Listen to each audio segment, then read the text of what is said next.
চলে গেলেন ২১শে পদকজয়ী দেশের স্বনামধন্য রবীন্দ্রসঙ্গীত শিল্পী পাপিয়া সারোয়ার। সকালে রাজধানীর একটি বেসরকারি হাসপাতালে চিকিৎসিত অবস্থায় মারা গেলেন তিনি। গেল ৩ বছর ধরে ক্যান্সারের সাথে লড়াই করছিলেন এই শিল্পী। অসামান্য গায়কী দিয়ে ৬ দশকের বেশি সময় ধরে মানুষের মনে জায়গা করে নিয়েছিলেন তিনি। শিল্পীর জীবনে কিছু কথা তুলে ধরেছেন মেজবা হাসান। নাই টেলিফোন নাই রে পিয়ন নাই রে টেলিগ্রাম, বন্ধুর কাছে মনের খবর কেমনে পৌঁছাইতাম। এই গান বর্তমান প্রজন্মের জন্য কতটা অর্থবহ তার চেয়ে বড় কথা পুরনো দিনের গান হিসেবে এই গান নস্টালজিক করে তোলে গান প্রেমীদের।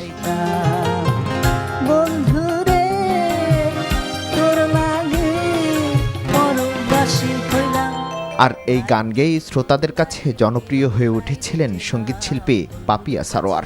তবে তিনি মূলত রবীন্দ্রসঙ্গীত চর্চার মাধ্যমে নিজেকে মেলে ধরেছিলেন।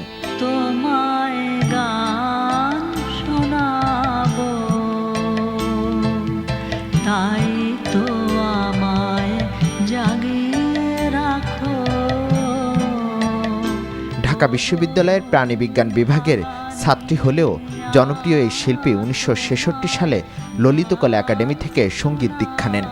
পরে ১৯৭৩ সালে ভারত সরকারের বৃত্তি নিয়ে শান্তিনিকেতনে বিশ্বভারতী বিশ্ববিদ্যালয়ে রবীন্দ্রসঙ্গীতে ডিগ্রি নিতে ভারতে যান।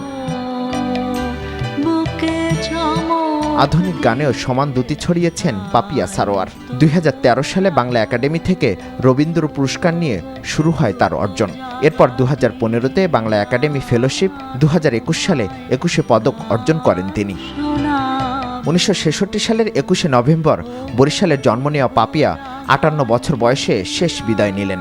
আত্মীয় স্বজন ও হাজারো শ্রোতার হৃদয় নিংড়ানো ভালোবাসা রেখে চলে গেলেন না ফেরার দেশে। Mezba Hasan, NTV news, Dhaka.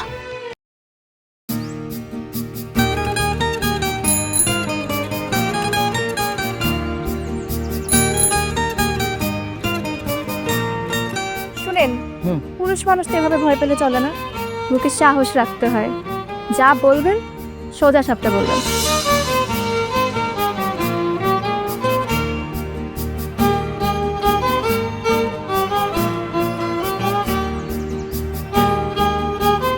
এই শীতে যে শীতের কাপড় ছাড়া আসছো, এটা কি ঠিক আছে?